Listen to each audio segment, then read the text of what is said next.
I Yeah. have been following your career for a while, but I did not know that you were from Connecticut. I don't know how it slipped No my way. mind, but I did not know that.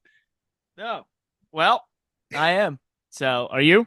Now, my wife is, and she will not stop talking about how great it is, especially the pizza. Where So do you she's live trying now?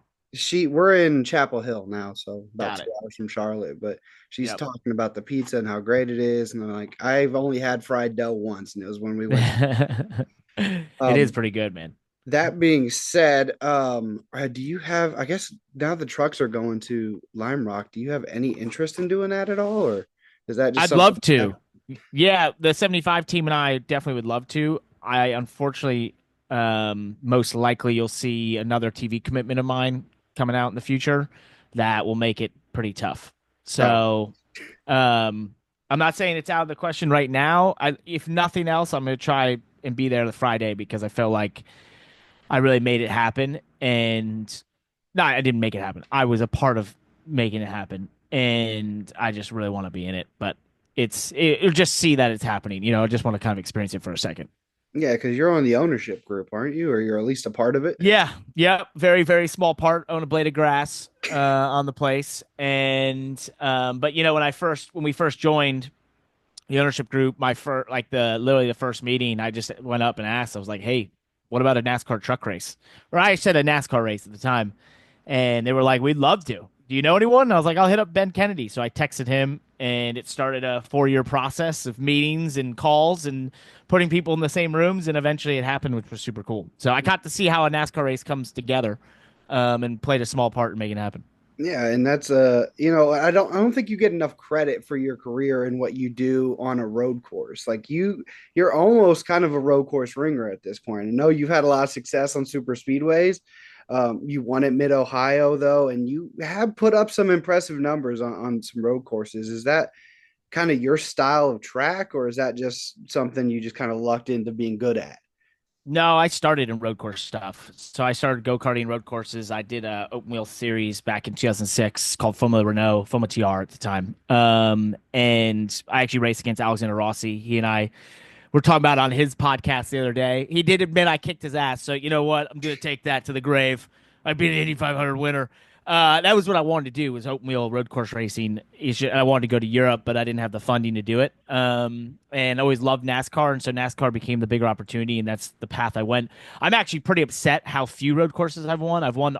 My first ever stock car start was New Jersey Motorsports Park in 2008. I qualified in the front row, got beat by Andy Lally, but then finished like sixth in that race forever because it red flagged early. But then I finally won that damn race in 21. The last time they went there, dominated. I think we won the pole by 1.1 seconds and led like 50 out of 60 laps. Christopher Bell was in that race. That was a pretty fun one, but was way faster than everyone. And then in NASCAR, like I've had a tremendous, like an insane amount of top fives and top tens at the road courses. I just never, for whatever reason, like as NASCAR added a ton of road courses, I obviously wasn't in rides that I could get to do those road courses. And then last 2 years in the Xfinity Series, I think we had the most top tens and best average finish of anyone over the 10 races that were run in 23 and 24. So unfortunately, we didn't win one. We kind of won one at Roval, but yeah, I love road course racing. Obviously, doing the IMSA stuff now. It's where I started, and I'm mostly pissed I didn't win more of them. So, but you kind of touched on a little bit with the funding situations. But when you were with Penske, was there at all a discussion of maybe doing some sports car stuff or anything like that? No, no, definitely not at that time. I was full in on stock cars. I mean, they knew how I loved that stuff and such, but it was hard enough just to get races in a stock car. Like at that time, it was the height of the recession. The driver development programs were incredibly crude, and there was no real plans or systems or anything like that as you see now. Like if you look at the driver development programs now, when you're 15 years old and you get into Chevy's program or Toyota's program or Ford's program, you're put into a system similar to a soccer player in Europe who's goes through those different clubs and eventually plays for the Premier League. Or I don't even know if we have anything like that in America, to be honest, in other sports.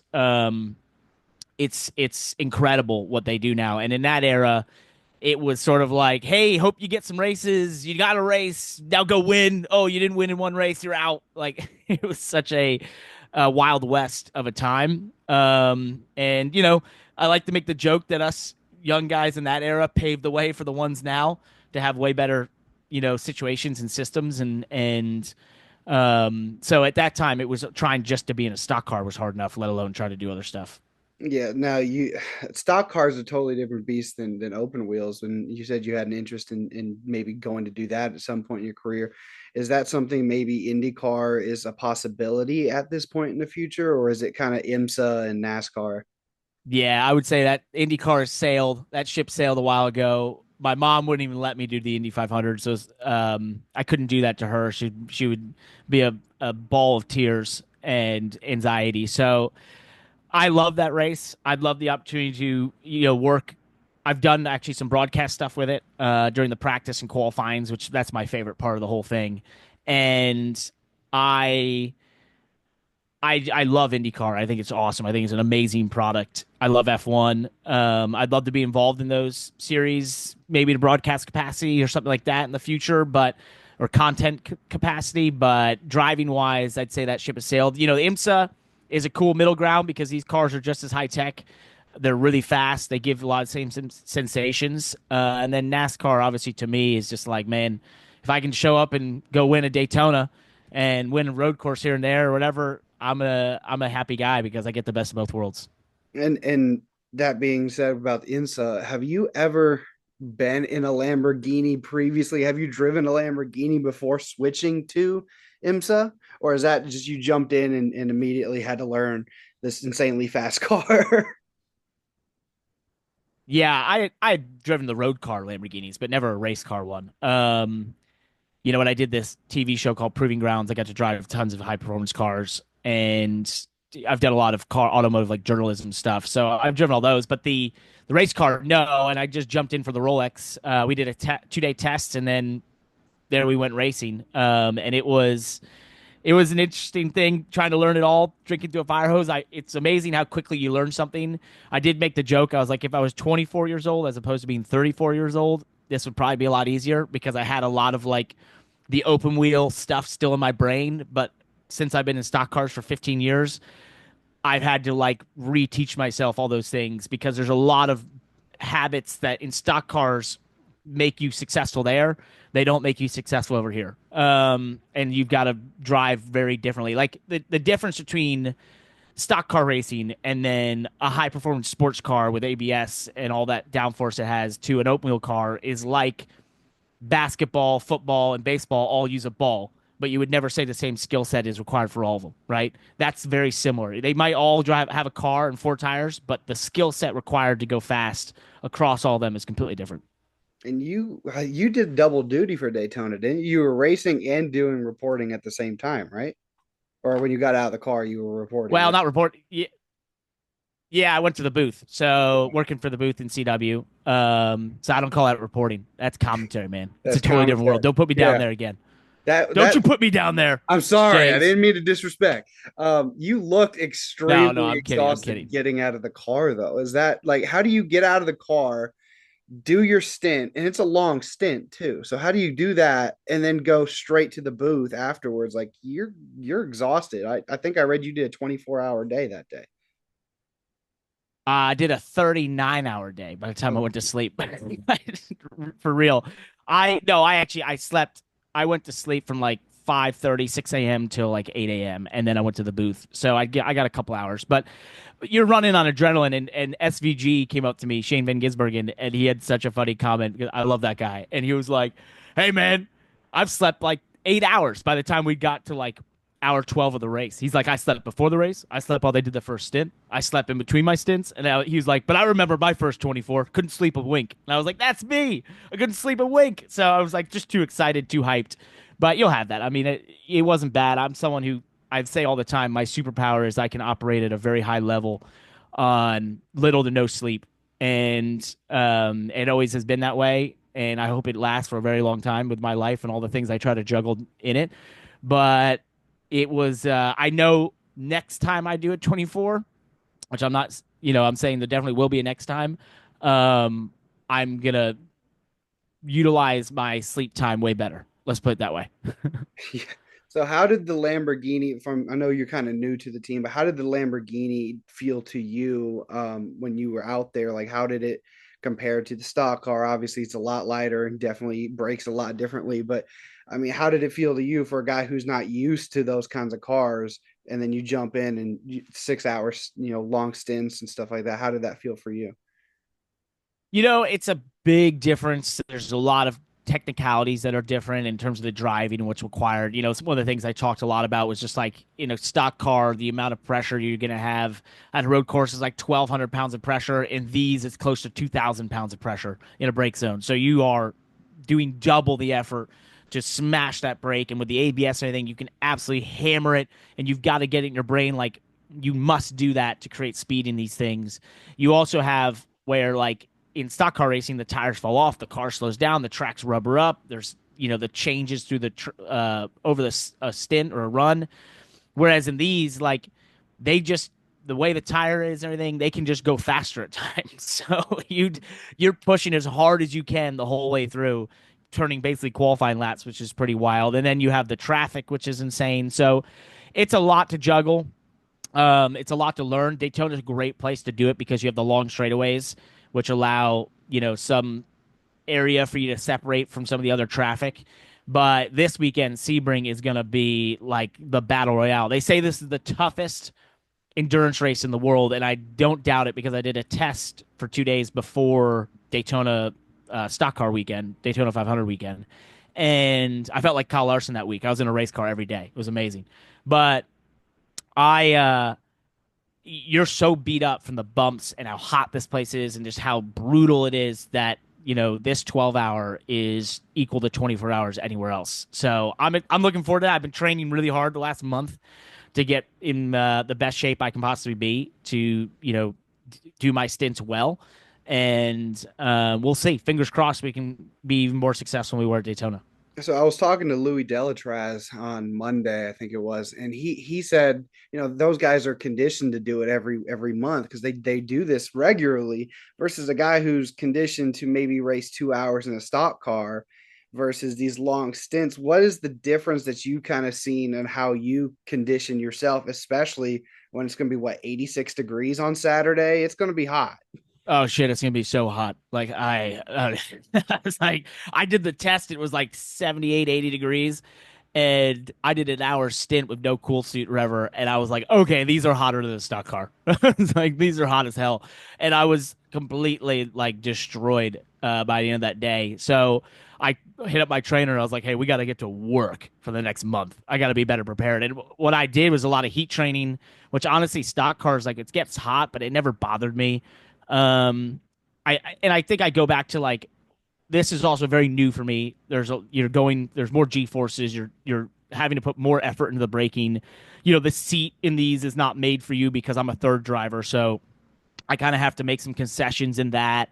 There's the newness of it all, so I'm trying to like drive the car, remember all the different procedures and things and strategy and all the different stuff that happens in this racing.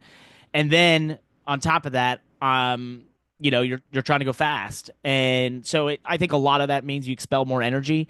So for me, it was about just upping my training in terms of the heat training, the more cardio, um, even some strength training, just because I felt like I probably needed to be stronger in some certain areas that I don't utilize in a stock car, but in this car I do.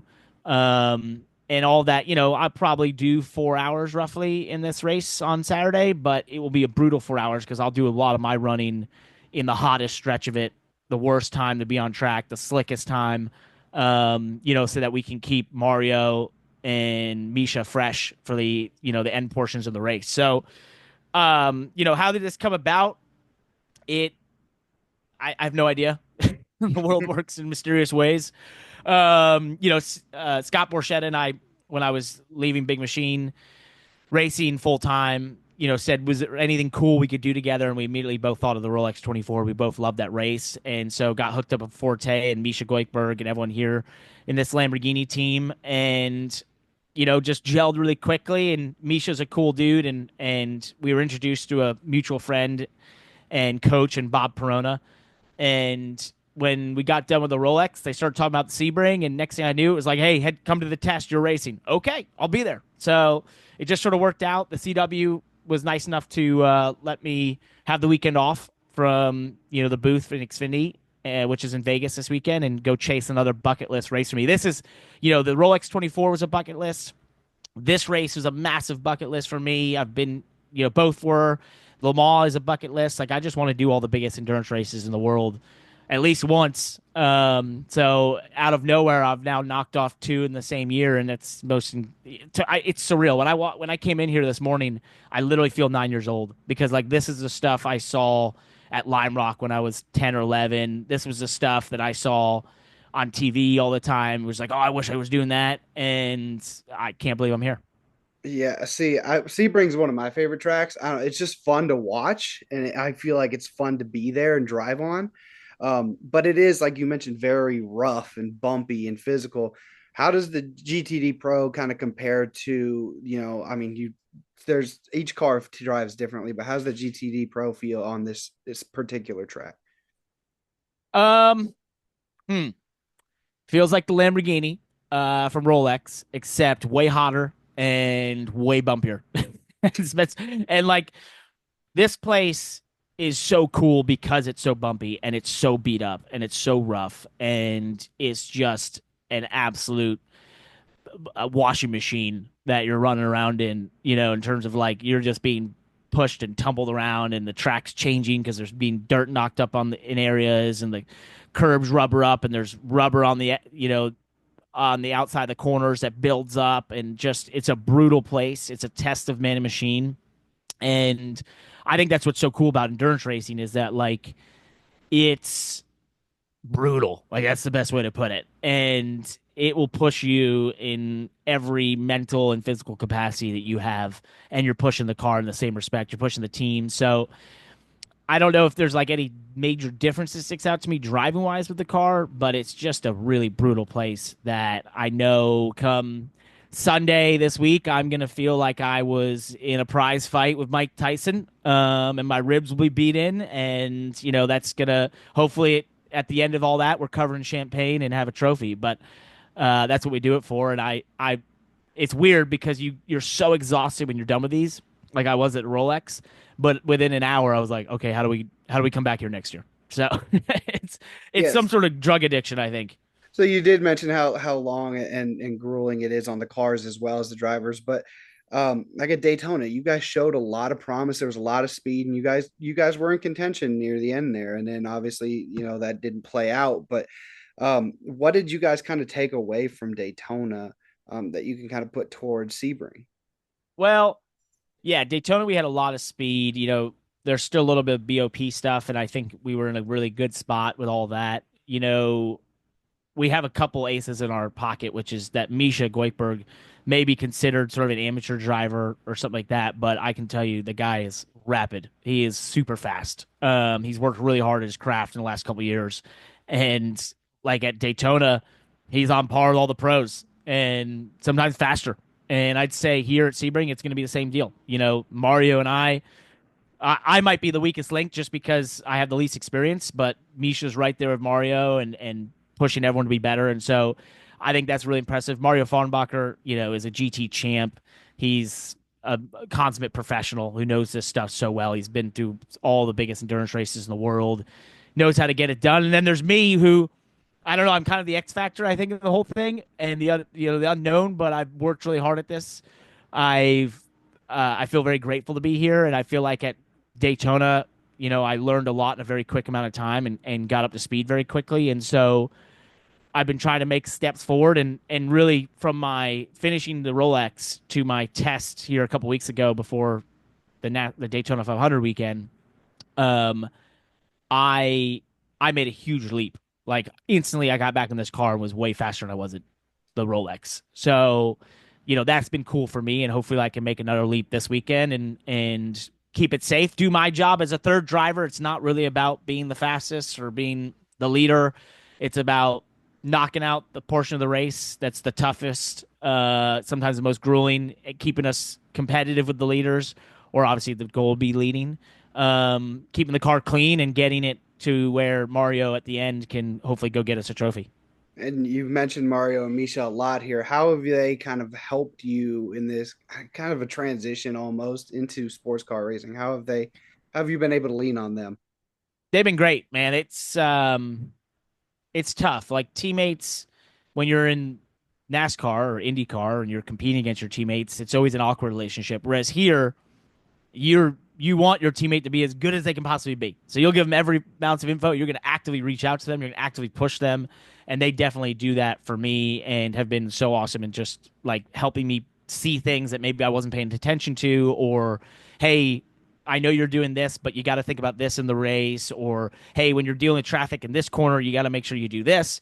And so there's a lot of things, and like I mentioned, drinking through a fire hose in terms of the information, it's a lot, but it helps to have teammates that are so experienced and I trust, and every time they tell me to do something, it's usually right. So that's a good relationship. I'd assume it's the same for everyone who's in the same car together, because you're only as good as your weakest link. And definitely the Rolex, I had the least experience and was the weakest link, but worked hard to not be. And I think this weekend I hopefully can be more on par with them, and have made that next step of improvement.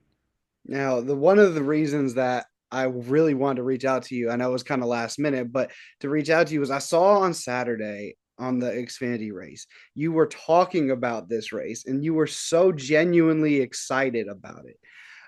And I think that's something that, despite I know you've been through a lot in the last couple of years with NASCAR and the ups and downs there, but I think that's what a lot of people want to see is there's a lot of fans behind you, and they like seeing how like excited you are to get in a car. Does this new opportunities kind of excite your passion again for racing outside of stock car racing, where maybe you want to try more and more ventures coming up? Oh man. First of all, I appreciate that. Thank you for the kind words. And I think it's just for me, that's authentically me. Like I love motorsports and I love racing and I have consumed all of it my entire life. And maybe I haven't been as vocal about it as I should, but like, yes, am I a NASCAR stock car guy? Sure. But do I watch every form of racing in the world, from NASCAR to F1 to IndyCar to IMSA sports cars to WEC to Supercars Australia to MotoGP? You name it, I've paid attention to it or watch it. That's why we have the show Money Lap, which is about more than just NASCAR. It's a motorsports show. Because this is my passion, and somehow I've turned it into a career that I get to be involved with in many capacities. But damn, yeah, I would love to keep doing this stuff. I want to do every damn endurance race in the world. I want to drive every type of race car in the world. Like I would, in my perfect world, I want to go experience every type of racing there is in some capacity, because it's such a diverse sport that when you think about it, compared to soccer here versus soccer in Australia, it's pretty much the same game, right? Yes, there's a little differences, but with the amazing thing about motorsports is it comes in so many forms, sizes, shapes, smells, sounds. It's one of the most diverse things you could possibly do. It's not, Brazilian stock cars is different than Argentinian stock cars, which is different than American stock cars, which is different than supercars in Australia, which is touring cars, but you could say it's stock cars, which is different than the BTC in England. Like it's such a diverse sport of so many shapes, forms, and sizes that I love to experience it all, and I have a massive passion for it. And this has been one of the coolest experiences of my life. I can't thank Forte and Huntress, who came on board with this team full time, Huntress Cybersecurity, Misha Goikberg, and everyone at Lamborghini for giving me this opportunity, because it's allowed me to talk about this more. Like you're asking that question, and I don't want to ever, I'm very flattered that I've been in NASCAR as long as I have, and I get to do so many different things there, and I love it, and I'll do it as long as anyone will let me. Um, but I'm definitely an all motorsports guy, and this has really helped me kind of put that out in the public, that my passion for motorsports. And so yeah, I'm a lucky guy, man. I don't know another way to put it. Like I don't have there's tens of millions of reasons, if you could read what I'm saying, as to why I should not be here or be in any of these capacities, but somehow I've made it work. I'm probably not the most financially successful guy in the world by any means, but I've been able to make a living in my passion, and I think it's a big win. Is there a Parker Kligerman seat swap coming anytime soon? Maybe we can get something situated there. Oh, I don't know. I just don't have a full time. Obviously, I'm not gonna be racing full time anymore. So it would have to be someone who was willing to do like a swap with a part time person. One of the things I'll just put it out there, like one of the ideas I've had content wise, and is trying to go drive all these different things in the world and go racing them and make it into some sort of show or whatever. So maybe it'll end up on my YouTube, my lap. I don't know where, but maybe it'll be a real show. But I've always had this dream of like going and experiencing all these different cultures in racing and motorsports, and not just experiencing but racing in them, and telling all those stories and bringing that to light of how dynamic the sport is around the world. So maybe that'll happen one day. I don't know. Maybe because I just put it out in the universe publicly, it will. But that would be my version of a seat swap. So last question, and this goes back to Saturday's race. Um, all of America heard your singing abilities. My Chemical Romance. What is your pre-race playlist sound like here? It's so diverse, man. I mean, I'm a huge emo music fan. As I put out there, Taking Back Sunday was my favorite band in high school, and getting to hang out with those guys was so cool. I have a lot of Juice World on there. I love Juice World. I was a big Drake guy for a while. I don't know if I so much am as anymore. I would say Kendrick Lamar is on there. More of the high intensity stuff. I was listening to Lil Wayne the other day. Hadn't heard him in a while. I'm Love seeing him that. on Saturday, actually. Nice. Love that. Dude, throwback. It was amazing. I was playing a Millie. A Millie, a Millie, a Millie. But yeah, I think it's very diverse. I love all different types of music, and I love going to live music. So um but I definitely like my pre-race stuff would be like Taking Back Sunday. Oh, Angels and Airwaves is on there. Blink 182 for a while, and then like Juice World gets me hyped. I love that guy. Little Peep. Those they're kind of like the emo rappers. So I like them. I appreciate it. Thank you so much, Yep. Parker. Appreciate it, James. Kevin Nix with Frontstretch.com. Come back soon for more great racing videos, and if you like us, don't forget to hit that subscribe button.